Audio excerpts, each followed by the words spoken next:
después de haber adorado tu nombre con nuestros cantos, yo quiero rogarte, Dios mío, en el nombre de Jesús, que tú tengas a bien hablar a nuestras vidas a través de tu palabra. Señor, no a nosotros, oh Dios, no a nosotros, sino a tu nombre da la gloria. Señor, yo te lo ruego en el nombre de Jesús. Señor, bendícenos, háblanos, usa tu palabra para hacer tu propósito en nosotros. Y ayúdame a mí, Señor, a comunicar con claridad, Señor, tu palabra y a comunicarle en el poder de tu Espíritu Santo. Yo te lo ruego, oh Padre, en el nombre de Cristo. Amén. Amén. Amados hermanos, quiero invitarles a abrir sus Biblias o mantener sus Biblias abiertas ahí en Daniel. Y quiero simplemente, hermano, leer con ustedes los primeros 4 versículos. Dice, entonces, vamos a ver desde el verso 3, hasta el verso 7. Dice, entonces el rey mandó apenas jefe de los oficiales que trajera de los hijos de Israel a algunos de la familia real y de los nobles, jóvenes en quienes no hubiera defecto alguno, de buen parecer, inteligentes en toda rama del saber, dotados de conocimiento y habilidad para discernir, y que tuvieran la capacidad para servir en el palacio del rey, y les mandó que les enseñara la escritura y la lengua de los caldeos. El rey le asignó una ración diaria de los manjares del rey y del vino que él bebía, y mandó que los educaran por 3 años, al cabo de los cuales entrarían al servicio del rey, entre estos estaba Daniel, Ananías, Misael y Azarías, de los hijos de Judá. Y el jefe de los oficiales le puso nuevos nombres. A Daniel le puso Belsasar, a Ananías Sadrach, a Misael Mesach y a Azarías Abednego. Se propuso Daniel en su corazón no contaminarse con los manjares del rey, ni con el vino que él bebía, y pidió al jefe de los oficiales que le permitiera no contaminarse. Amados hermanos, en esta mañana vamos a continuar nuestra exposición del capítulo 1 de Daniel. En estos versículos, amados hermanos, Daniel, y en este capítulo en general, Daniel, inspirado por el Espíritu Santo, nos narra, hermano, cuál fue su experiencia al él llegar a Babilonia. ¿Cuál fue la experiencia de él y cuál fue la experiencia, hermano, de los jóvenes que estaban con ellos?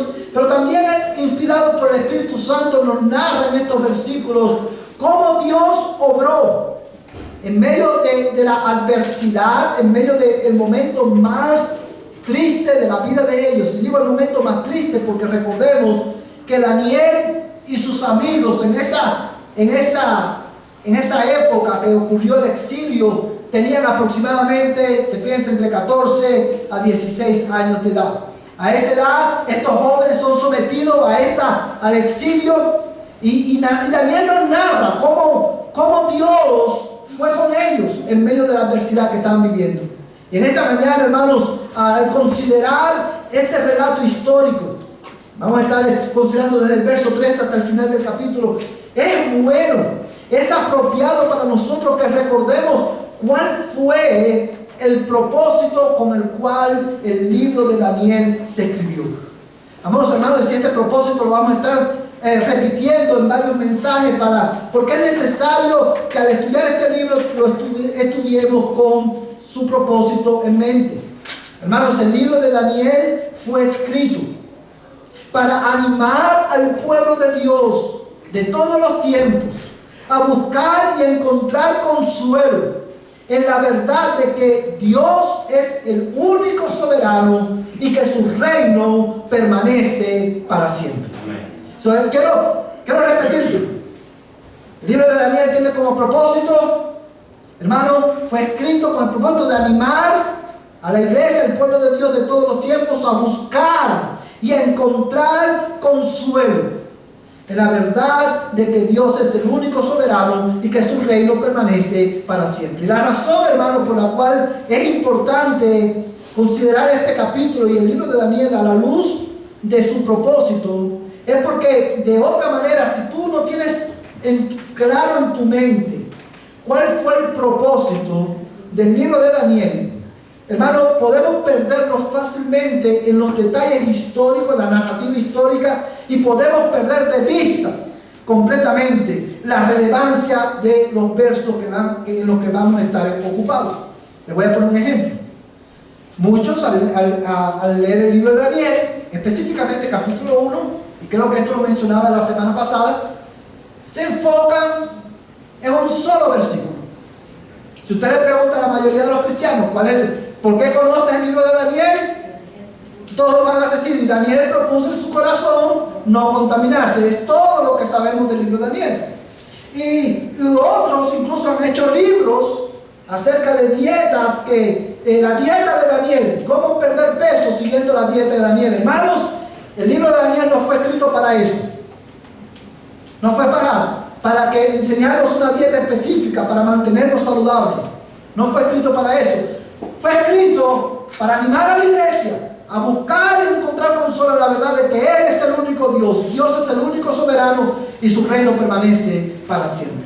Amados hermanos, y esto es específicamente verdad en los versos que vamos a estar considerando hoy, porque en estos versos del 3 al 21, nosotros encontramos en este relato, hermano, el relato de un conflicto que es antiguo, pero vigente en nuestros días. Y es el conflicto que hay entre la cultura y la fe. En esta mañana, hermano, al nosotros considerar estos versos, quiero predicarte un mensaje titulado La cultura, la fe y los cristianos. Y es mi propósito en esta mañana, definir para ustedes, desempacar las verdades contenidas en estos versículos para, hermano, enseñarte cómo nosotros los cristianos podemos navegar seguros en medio de este conflicto que hay entre la cultura y la fe. Pero a manera de introducción, hermano, quiero definir para ustedes qué es lo que es cultura y quiero definir para ustedes a qué nos estamos refiriendo cuando hablamos de fe, para que usted pueda entender mejor el mensaje. Generalmente cuando las personas piensan en la cultura, piensan, lo primero que viene a su mente, ¿qué cosa es? El arte, ¿verdad? Pero la cultura, el arte no es en sí la cultura. El arte es una expresión de la cultura. ¿Qué es lo que es cultura?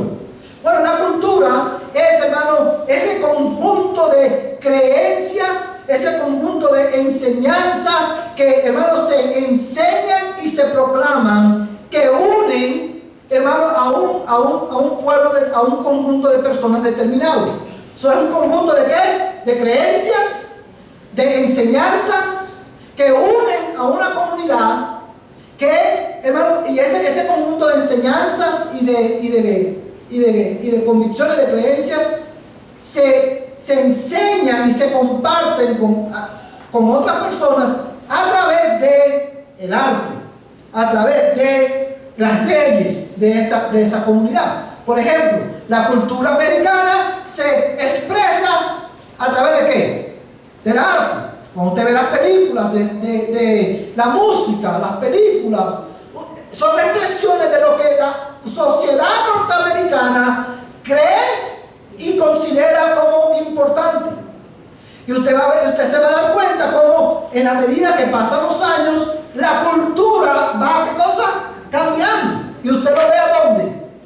En las películas, en el tipo de música que se escucha y lo que es popular en esos tiempos. Eso también se expresa a través de ¿qué? De las leyes que se hacen. Ahora bien, eso es cultura. ¿Qué es lo que es cultura? El conjunto de creencias, enseñanzas que unen a una comunidad determinada y se expresan a través de arte, leyes, etcétera, etcétera. Ahora, cuando hablamos de fe, estamos hablando, hermano, de las convicciones que la iglesia tiene basadas en la palabra de Dios. La Biblia usa la fe en dos sentidos: el acto de creer Yo tengo fe, cuando decimos yo tengo fe, yo estoy diciendo yo creo. Pero también la Biblia usa la fe en el sentido de, para resumir o describir ese conjunto de creencias que la iglesia sostiene y enseña a través de, basado en la palabra de Dios. O cuando nosotros hablamos, hermanos, de la cultura y la fe, estamos hablando de dos cosmovisiones, dos maneras de ver la vida completamente diferentes y dos maneras de ver la vida y de interpretar la vida que no solamente son diferentes, sino que se oponen entre sí de una manera radical. Amados hermanos, y la razón por la cual tú y yo debemos prestar atención a el mensaje de esta mañana es porque Daniel, como creyente, por poner un título, como cristiano, enfrentó este conflicto y Dios, hermano, lo guió para que él pudiera navegar a través de él. Y Daniel nos enseña cómo tú y yo hoy podemos navegar a través del conflicto que hay entre la fe, entre la cultura de este mundo y la fe cristiana. Cómo en medio de los ataques que la cultura, la agresividad de la cultura en la que nosotros vivimos, cómo tú y yo como creyentes podemos permanecer firmes y llegar hasta el fin. Tú y yo necesitamos escuchar este mensaje no solamente por ti, sino también por nuestros hijos. Amados hermanos, ¿cómo navegamos? Para nosotros poder navegar exitosamente entre este conflicto, lo primero que quiero es, hermano, en esta mañana, es mostrarte la necesidad de considerar la agresividad de la cultura babilónica. Para tú y yo poder navegar, hermano, seguros y victoriosos a través de este conflicto y permanecer fiel, tú y yo no podemos ignorar el carácter agresivo de la cultura babilónica. Y usted se preguntará, pastor, ¿qué es lo que es la cultura babilónica? Bueno, la cultura babilónica, como vimos la semana pasada, estamos con esa expresión estamos haciendo referencia ¿a qué? A la cultura de un mundo que es antagónico a Dios, opuesto a Dios, hostil a Dios. Es la cultura que une a las personas que son enemigos de Dios. A eso nos referimos con la cultura babilónica. Y esta cultura es una cultura que no es pasiva, es una cultura agresiva. Y la vemos en el relato de Daniel, pero también lo vemos en el día de hoy entre nosotros. Quiero que notes, hermano, era lo que estaba pasando. Estos jóvenes fueron llevados al exilio. Cuando ellos llegan a Babilonia, Nabucodonosor, como cabeza del imperio, como representante legal de esta cultura opuesta y antagónica a Dios, toma una decisión. Y lo que vemos en los versos 3 al 5 es la estrategia de Nabucodonosor para garantizar que las conquistas que él había obtenido, para garantizar, hermano, más bien la estabilidad de su reino y evitar insurrección en el futuro. Él toma la decisión de escoger a un grupo de personas jóvenes que tenían que tener ciertas características, tenían que ser bien parecidos, tenían que ser personas estudiadas, tenían que ser personas inteligentes, pero también tenían que ser parte de la familia, ser descendientes de una familia real. ¿Por qué? Porque estos jóvenes iban a ejercer influencia en los judíos en el futuro. Ahora, ¿cómo Nabucodonosor iba a lograr esto? Bueno, mira lo que dice. Mira la estrategia de Nabucodonosor, perdón. Dice, hermano, en el verso 3, entonces el rey mandó apenas al jefe de los oficiales que trajera de los hijos de Israel algunos de la familia real y de los nobles, jóvenes en que no hubiera defecto alguno, de buen parecer, inteligentes en todas ramas del saber, dotados de entendimiento y habilidad para discernir y que tuvieran la capacidad, ¿para qué? Para servir. Y esa expresión es muy importante, para servir en el palacio del rey. Y le mandó que les enseñara la escritura y la lengua de los caldeos. Lo primero que Nabucodonosor hace es, hermano, para lograr su propósito. Que su propósito era un propósito doble. Su propósito era garantizar, como ya dijimos, la estabilidad de su reino, pero también para lograr ese propósito había un propósito subyacente, y era este: Nabucodonosor quería eliminar, desarraigar la fe de estos jóvenes. Y ese es el mismo propósito de la cultura de hoy. La cultura de nuestros tiempos, de la sociedad en la que nosotros vivimos, al igual que la cultura de Nabucodonosor y de Babilonia, tiene como propósito fundamental desarraigar violentamente la fe del corazón de las personas. ¿Y qué es lo que hizo? ¿Cómo lo logró? ¿Cómo lo quería lograr? Bueno, lo primero que él hizo fue implementar un programa en el cual él iba a aislar a estos jóvenes de su familia y de todo soporte espiritual que ellos tenían. Fíjate cómo él hace llamar. Cuando dice que los hace llamar, implica que estos jóvenes iban a ser separados. Hermano, quiero que notes en tu mente que estos jóvenes no solamente habían sido separados de su tierra, ellos fueron llevados a Babilonia. Y como si no fuera suficiente, ellos, amados hermanos, ahora estaban siendo removidos de su familia y de toda la comunidad de fe que les podía dar ayuda y sostenerlos en esa etapa tan difícil de su vida. Con solo 14 años, Nabucodonosor los aísla de todo sistema de soporte. Amados hermanos, Nabucodonosor separa a estos jóvenes de sus amigos. Amigos que podían darle, amigos con los cuales ellos podían ser instruidos y animados. Nabucodonosor los aísla de sus ritos religiosos, algo que era muy importante para la nación de Israel. Ritos a través de los cuales ellos habían sido instruidos en la fe en Dios. Amados hermanos, Nabucodonosor aísla a estos jóvenes de todo soporte que los podía mantener enfocados en Dios. Principalmente, una vez más, ¿qué cosa? Su familia y sus amigos y su religión. Amados hermanos, la razón por la cual esto es importante notarlo es porque esta estrategia, aunque antigua, sigue siendo una de las más efectivas de todas las culturas antagónicas a Dios, que buscan desarraigar la fe de los individuos. Cuando una cultura intenta desarraigar la fe del corazón de una generación, lo primero que hace es aislar a esa generación de todo sistema de soporte espiritual. Y usted se preguntará, ¿qué tiene eso que ver con nosotros? Mucho.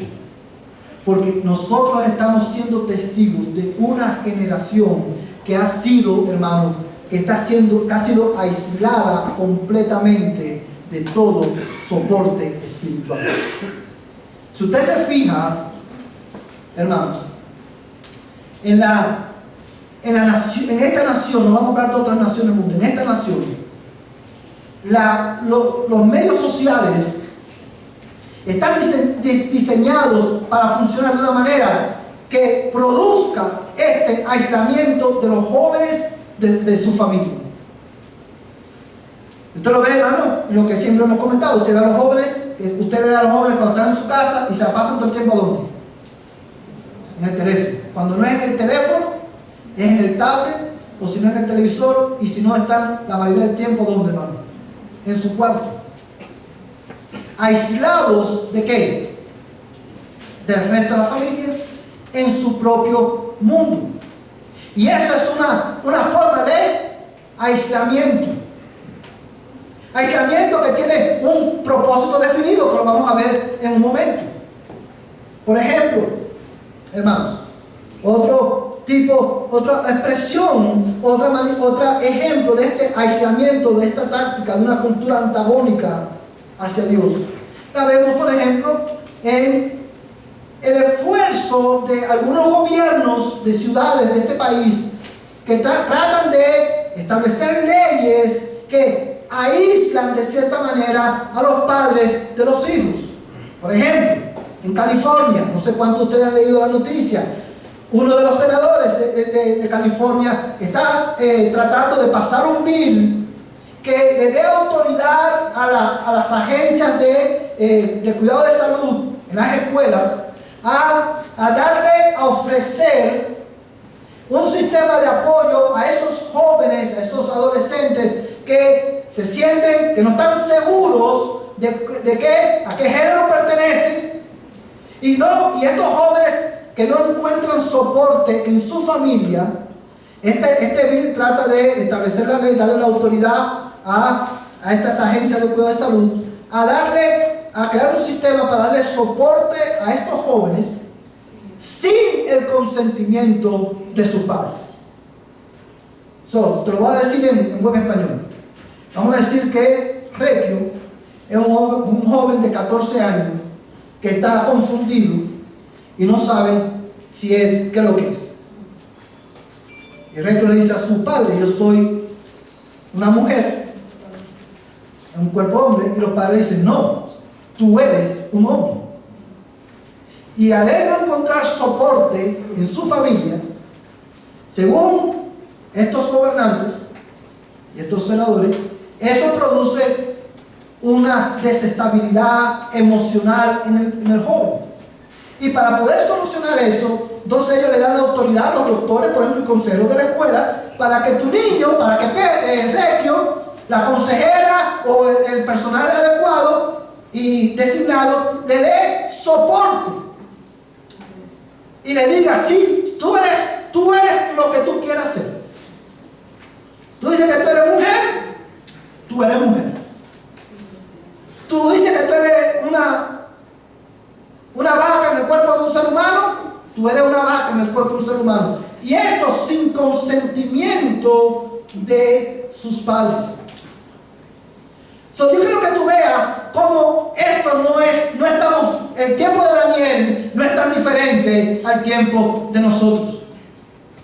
Nosotros vivimos en una cultura que de muchas maneras trata de aislar a nuestros hijos de su familia, de las comunidades de fe, para llevar a cabo un propósito definido, que lo vamos a ver en un momento. ¿Sabe cuál es la única diferencia entre el tiempo de Nabucodonosor y el de nosotros? Que Daniel, bajo el dominio de Nabucodonosor, fue sometido por obligación a este aislamiento. En el tiempo de hoy, el aislamiento es voluntario. Nosotros mismos lo compramos, nosotros mismos nosotros vemos a nuestros hijos aislarse cada día más y pensamos que es algo normal. Pero ellos no solamente lo aislaron, ellos también, hermanos, intentaron reeducar a estos jóvenes. Mira el versículo 4, al final dice: y les mandó que les enseñara la escritura y la lengua de los caldeos. Y dice el verso 5: el rey le asignó una ración diaria de los manjares del rey. Esta es una expresión importante: de los manjares del rey y del vino que bebían, y mandó que los educaran por 3 años, al cabo de los cuales entrarían al servicio del rey. Vamos, hermanos, lo que Nabucodonosor quería era enseñarle ¿qué cosa? La cultura de los caldeos, de Babilonia. Él quería, hermano, desarraigar la fe de estos jóvenes, instruirlos, reeducarlos en una nueva fe, reeducarlos en un nuevo sistema de valores. Él quería que estos jóvenes llegaran a amar lo que Babilonia amaba. Que ellos adoraran a los dioses que Babilonia adoraba. Y que ellos valoraban lo que Babilonia valoraba. Y eso lo vemos en el hecho de que no solamente mandó que los instruyeran en la lengua de los caldeos, sino que también le asignó los manjares, una porción de los manjares del rey. Hermano, eso era algo fríamente calculado. Porque si usted quiere ganarse el corazón de una persona, de los seres humanos, debe placer. Él quería mostrar a estos jóvenes, mira, la vida en el palacio es buena. Ama estos manjares, come de esto, todo esto está a tu disposición. Era un proceso de reeducación que no solamente se limitaba a la lengua de los caldeos, sino también a la religión, porque como verás y ves en los versículos que siguen, el jefe de los oficiales le cambia el nombre. Los nombres, los judíos cuando ponían un nombre a sus hijos, le ponían nombres que hablaban de un aspecto del carácter de Dios. Por ejemplo, Daniel significa Dios es mi juez. Y ellos le cambian los nombres y le ponen nombres babilónicos. Y los nombres babilónicos estaban también, hermanos, vinculados con deidades a los cuales los babilonios adoraban. Ellos querían instruir, reeducar a estos jóvenes en una nueva religión. Ellos querían desarraigar la fe de ellos para enseñarles una nueva fe, que ellos adoraran lo que Babilonia adora. Amados hermanos, y una vez más, usted se preguntará, ¿qué tiene que ver esto con nosotros? Bueno, tiene que ver mucho. Porque esta también es una estrategia que en la antigua sigue siendo vigente hoy. Por ejemplo, hermano, lo tenía en una de mis notas, a ver si porque quiero citarlo. Sé lo que voy a decir, hermano, pero la cita específica se me perdió. Pero se la puedo compartir después. Pero una de las personas que está a cargo del departamento de familias y de desarrollo de la familia en la Universidad de Austin, el hombre se llama Steven Russell. Él publica un artículo en la Librería Nacional de Medicina en el 2021, en el cual él propone que algunas medidas para lograr, una vez más, hermano, para lograr la estabilidad emocional de jóvenes y adolescentes que se identifican con el movimiento LGTB. Y el argumento de este hombre, de Russell, es que los miembros de esta comunidad LGTB no se sienten seguros en las escuelas. Y la razón por la cual no se sienten seguros es porque ellos no se sienten incluidos en lo que la escuela hace, y porque muchas personas se expresan acerca de ellos con expresiones homofóbicas. Y para lograr que un ambiente seguro en las escuelas para jóvenes que se identifican con este movimiento, Russell propone algunas medidas, entre las cuales hay dos que son muy relevantes. La primera, él propone que se lleve un programa de reeducación al personal de las escuelas. Y cuando él habla del personal de las escuelas, no está hablando solamente de maestros.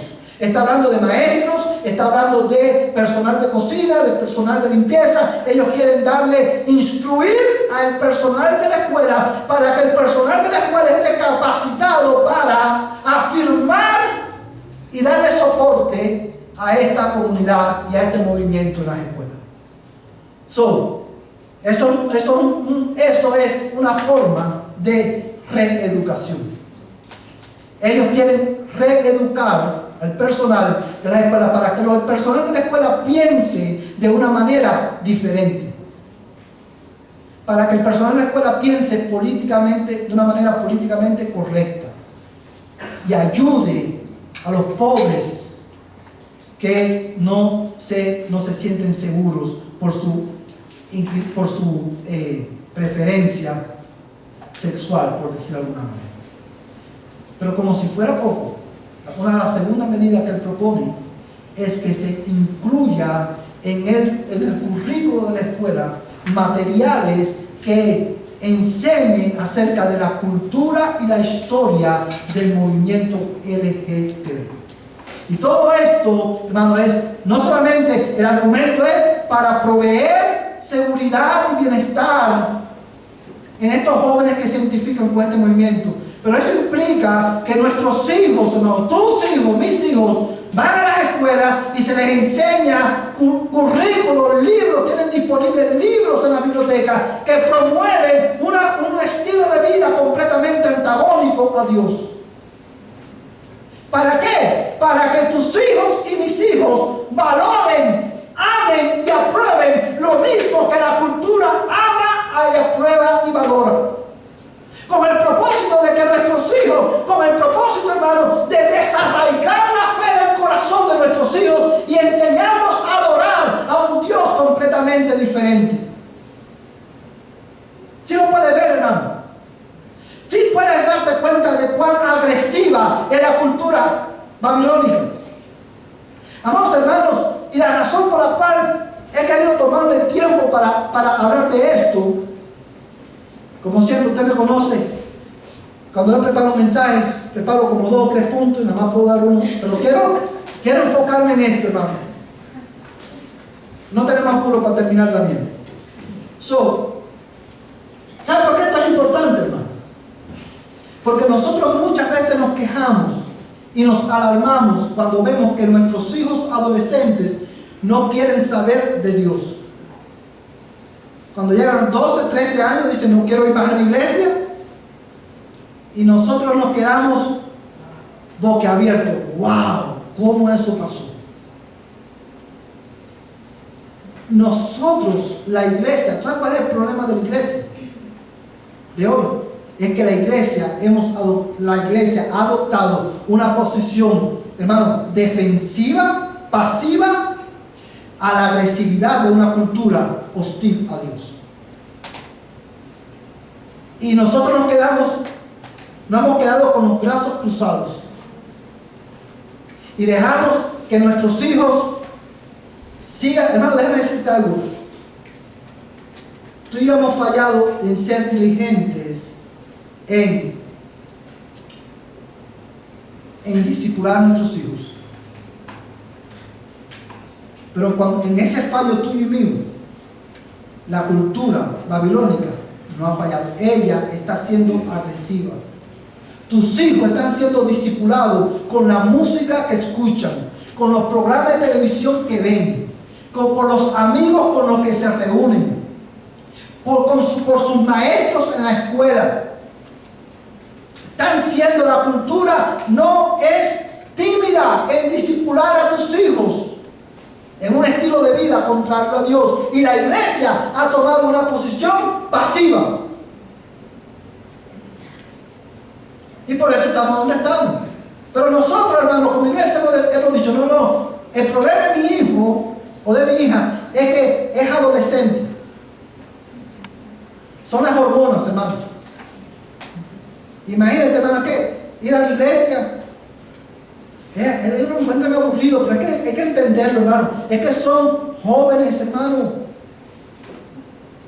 Hermano, el problema de tus hijos y de mis hijos no es que son jóvenes, no es que son adolescentes, no son sus hormonas. El problema de tus hijos y de mis hijos es que no conocen a Dios.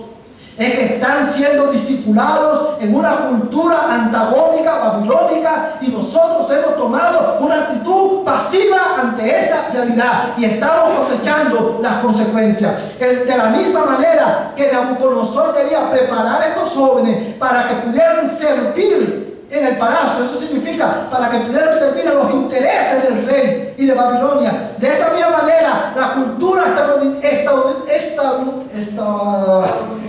la cultura de este país está discipulando a tus hijos todos los días para que en el futuro ellos sirvan los intereses del rey de Babilonia, de una cultura completamente nueva. Hermanos, como la cultura trabaja aislando a los jóvenes de la familia, de Dios, de la comunidad de fe, y como la cultura está tratando de reeducar a nuestra familia, ¿tú sabes cuál es la intención? Formar una generación completamente atea. La generación que hoy crece en las iglesias es una generación que va a terminar siendo atea. ¿Sabes por qué? Porque la iglesia hemos tomado una actitud pasiva.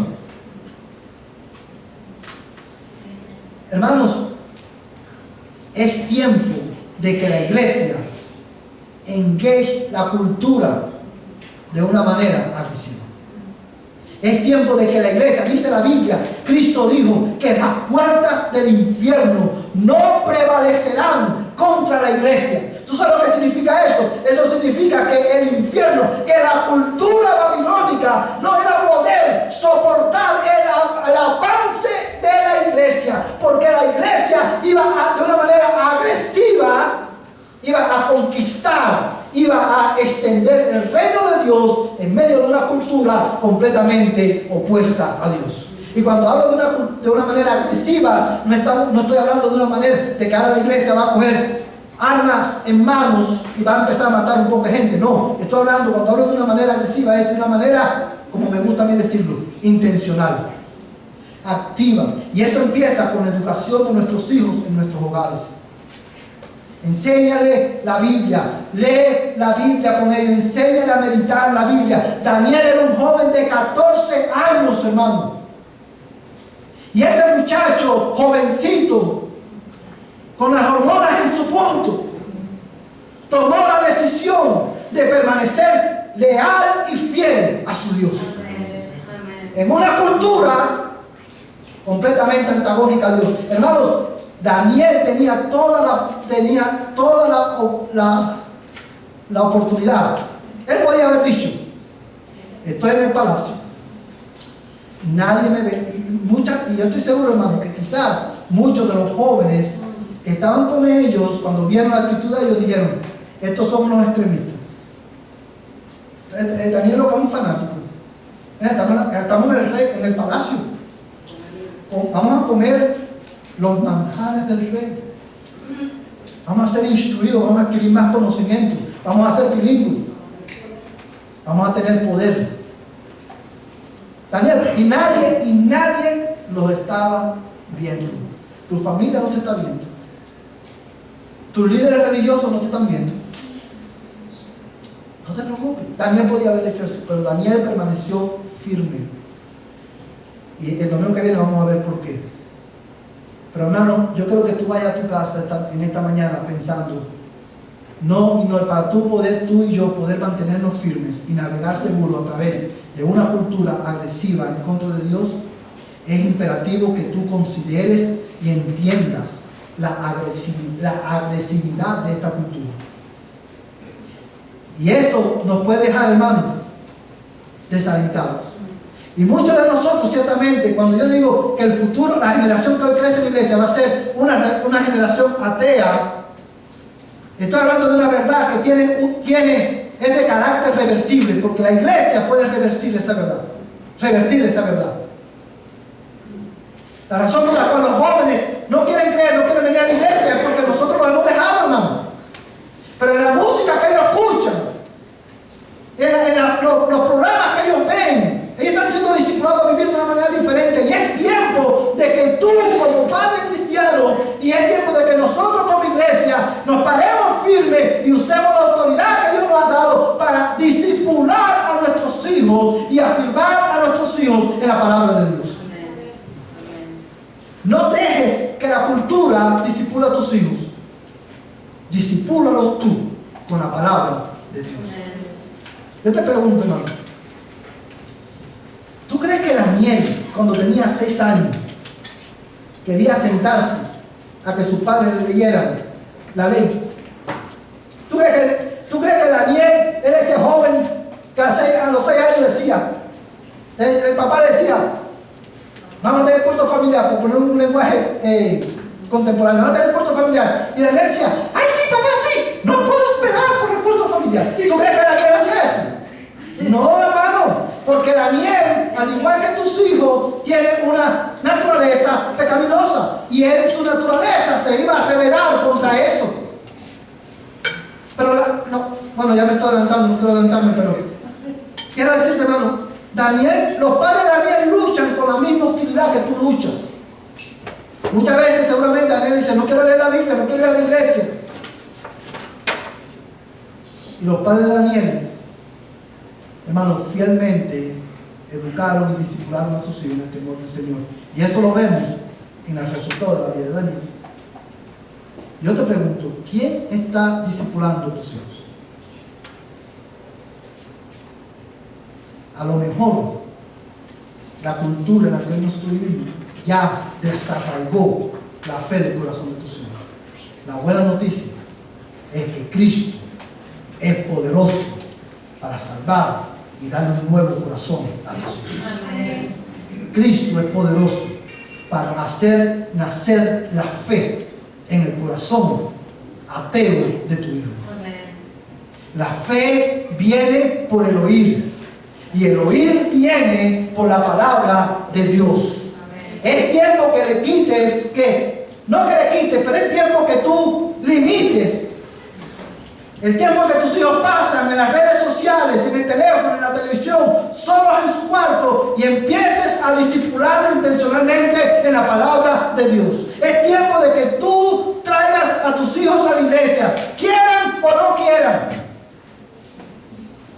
y los enseñes y los traigas y ores. No solamente el asunto no es traerlo por el brazo al obligado, simplemente traerlo y siéntate ahí y escucha. No, es ser intencional traerlo. No quieres ir a la iglesia, vas a ir a la iglesia porque es bueno para tu alma, aunque tú no lo entiendas. Y cuando tú lo traigas a la iglesia y tú lo veas sentado ahí con la cara larga, obstinado, que no quiere estar ahí, es tu deber como padre orar: Señor, ten misericordia, usa tu palabra para salvar a mi hijo, dale un nuevo corazón, dale fe, transfórmalo, interven en su vida, sálvalo, Señor. Amén.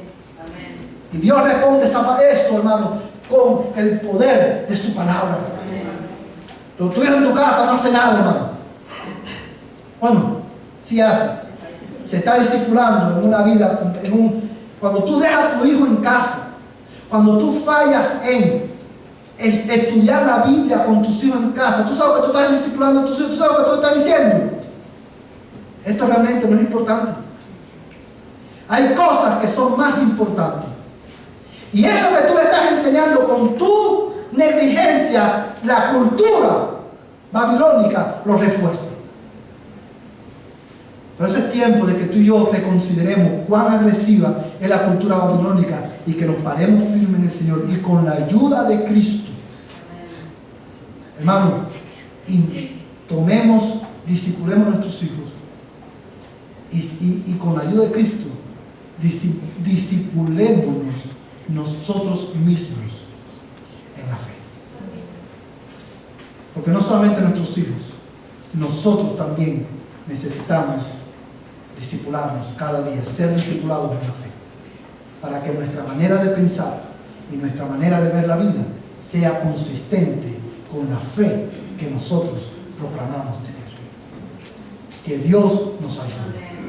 Tú necesitas la gracia de Dios. En esta mañana, hermano, yo creo que a la luz de este mensaje hay varias cosas que podemos hacer. Número uno, y quiero terminar con esto, hermano, lo primero que debemos hacer es arrepentirnos. La primera iglesia bautista de Dallas, necesitamos arrepentirnos por haber sido tan pasivos y negligentes ante una cultura completamente agresiva ante Dios. Una cultura que ha discipulado a nuestros hijos a vivir lejos de Dios, a ser ateos en la práctica. Estamos viendo los resultados y continuaremos viendo los resultados si hoy tú y yo no nos arrepentimos y en el nombre del Señor actuamos de una manera consecuente a nuestra fe. Lo primero, arrepiéntete. Lo segundo, pídele a Dios: Señor, ayúdame. Recuerda cómo la carta de los hebreos termina. Y aquel que dice esto, que Dios, el Padre de nuestro Señor Jesucristo, dice: Él haga en vosotros lo que es agradable delante de Él por medio de Cristo. Pídele a Dios: Señor, ayúdame a volverme a la Escritura, ayúdame a mantener la Escritura en el centro de mi vida, ayúdame a mantener a Cristo como el centro de mi vida, ayúdame a mantener mis ojos enfocados en Cristo, el Rey que va delante de su pueblo venciendo a sus enemigos. La incredulidad de tus hijos, la rebelión de tus hijos, tu propia rebelión e incredulidad a la palabra de Dios es tu mayor enemigo. Y esos enemigos tú no los puedes vencer solo, iglesia. Tú y yo Necesitamos al Rey Jesucristo que vence a sus enemigos. Tú y yo necesitamos que Cristo someta tu voluntad a la palabra de Dios. Él someta tu voluntad a sus preceptos y que Él te ponga en ti, hermano, el gozo de obedecer para que tú también puedas proponer en tu corazón, tomar la iniciativa y hacer lo que es agradable delante de Dios. Pero si tú estás sin Cristo en esta mañana, quizás muchas de las cosas que hemos dicho aquí quizás suenan nuevas para ti. Y quizás tú no tengas hijos. O no tengas hijos viviendo contigo. Pero aún así, este mensaje es relevante para ti. Porque los seres humanos estamos dominados por dos cosmovisiones. Por una de dos cosmovisiones. Nosotros vivimos bajo una de dos maneras de vivir la vida. O vivimos la vida, somos miembros o ciudadanos de la ciudad de destrucción que es Babilonia, que representa una cultura antagónica a Dios. Y todos los hombres en un momento determinado estábamos ahí, porque cuando Pablo le escribe a los Efesios dice: y cuando nosotros estábamos muertos en nuestros delitos y pecados, al igual que los demás, estábamos separados de Dios, estábamos, dice el texto, bajo la influencia de Satanás, muertos, éramos hijos de ira y de desobediencia, dice lo mismo que los demás. Quizás si tú estás sin Cristo, tú estás muerto en tus delitos y pecados, bajo el dominio del príncipe de este mundo, Satanás, que ha cegado tus ojos, te ha desarraigado la idea de Dios, la verdad de que Dios es el único Rey. Esa verdad ha sido desarraigada en tu corazón. Eres hijo de ira, porque por causa de tu pecado y tu desobediencia, la ira de Dios está sobre ti. Y eso te deja en una mala posición. Sin embargo, la buena noticia que tengo para ti es que Cristo, el Rey de Reyes, Señor de Señores, descendió del cielo, tomó tu lugar, se hizo hombre, murió en la cruz, bebió hasta el último sorbo de la ira de Dios en tu lugar. Y porque Él murió, fue enterrado y resucitó. Y ascendió y está sentado a la diestra del Padre. Si tú crees hoy en Él y te arrepientes de tu pecado será perdonado y Dios te da vida eterna. Yo quiero animarte, quiero que hoy, en el nombre de Cristo, llamarte a que tú confieses con tu boca tu alianza al único Dios y Rey soberano, cuyo dominio y reino no tiene fin. El reino de este mundo perecerá. Todo lo que esta cultura valora perecerá. Pero el reino de Cristo permanece para siempre. Hoy confiesa tu alianza a este Rey Jesucristo, creyendo en Él y arrepintiéndote de tus pecados, y tu pecado será perdonado.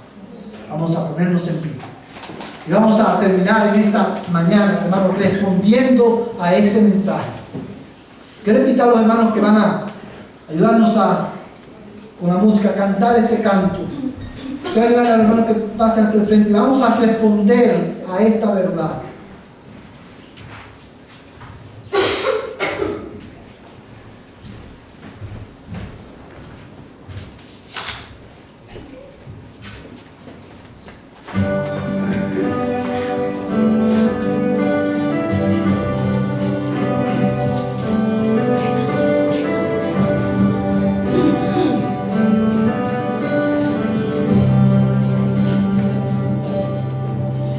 Con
Aleluya. Señor, te alabamos y damos gloria a tu nombre. Amén. Porque tú eres Rey. Amén. Señor, cuando todo alrededor nuestro se cae y destruye, Señor, tú no te moverás. Amén. Señor, los tiempos pasan, las culturas cambian, pero tú permaneces para siempre. Amén.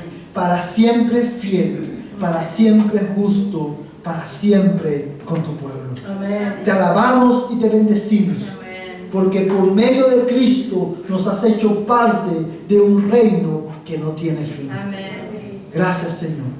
Y ahora, oh Dios, te ruego que tú, Señor, prosperes el mensaje de tu palabra en nuestras almas. Y que, Señor, tu palabra hoy produzca, Señor, tú produzcas en nosotros un cambio en nuestra vida por medio de tu palabra. En el nombre de Jesús te lo ruego. Y el Dios de paz que resucitó de entre los muertos a Jesús, nuestro Señor, el gran pastor de las ovejas, mediante la sangre del pacto eterno, os haga actos en toda obra buena. Amén. Para hacer su voluntad, obrando Él en nosotros lo que es agradable delante de Él, mediante Jesucristo, a quien sea la gloria por los siglos de los siglos. Amén. Amén. Amén. Amén. Vayan en paz y confíen en Jesús.